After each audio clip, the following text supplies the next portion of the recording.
Question है distinguish between N type and P type semiconductor on the basis of energy band diagram.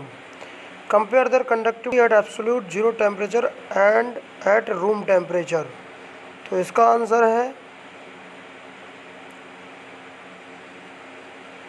Energy band diagram of P type semiconductor.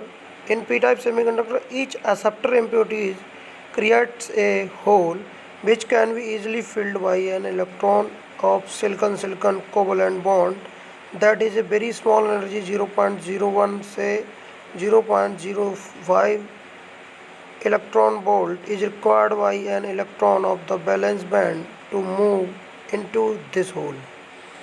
इसमें यह कह रहा है कि भाई जो पी टाइप सेमीकंडक्टर होता है उसमें ईच एक्सेप्टर इम्प्योरिटी जो होगी वो क्रिएट करेगी एक होल को, और जो कि इजली फिल्ड हो जाता है एक इलेक्ट्रॉन से जो कि सिलिकन कोवलेंट बॉन्ड में होता है। यानी कि एक स्मॉल एनर्जी होती है जो 0.01 से लेकर 0.05 इलेक्ट्रॉन वोल्ट तक, वो उसको रिक्वायर्ड चाहिए इलेक्ट्रॉन को बैलेंस बैंड से मूव करने के लिए इस होल में।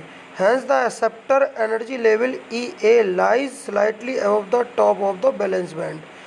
इसीलिए जो एक्सेप्टर एनर्जी लेवल होता है जो कि EA से यहाँ डिफाइन है वो थोड़ा सा ऊपर होता है। तो ये एनर्जी लेवल है वो स्लाइटली एबव होगा जो हमारा पास में बैलेंस बैंड है जो कि फिगर में दिखाया गया है। At room temperature, many electron of the valence band get excited to those acceptor energy levels।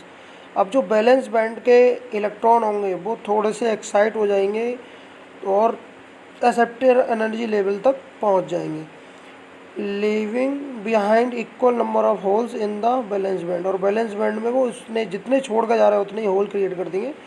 These holes can conduct current, thus the valence band has more holes than electrons in the conduction band. तो जो हमारे balance band में holes ज़्यादा होंगे जो electron के अपेक्षा conduction band में। ठीक है, अब ये एनर्जी बैंड डायग्राम है एन टाइप सेमीकंडक्टर के लिए। तो एन टाइप सेमीकंडक्टर में जो एक्स्ट्रा फिफ्थ इलेक्ट्रॉन होता है वो बहुत वीकली अट्रैक्टेड होता है डोनर इम्प्योरिटी से, और उसमें वेरी स्मॉल एनर्जी होती है 0.0, और उसमें वेरी स्मॉल एनर्जी होती है 0.0 इलेक्ट्रॉन वोल्ट, और जो कि रिक्वायर होती है फ्री इलेक्ट्रॉन को देने में डोनर इम्प्योरिटी को। और when free this electron will occupy the lowest possible energy level in the conduction band.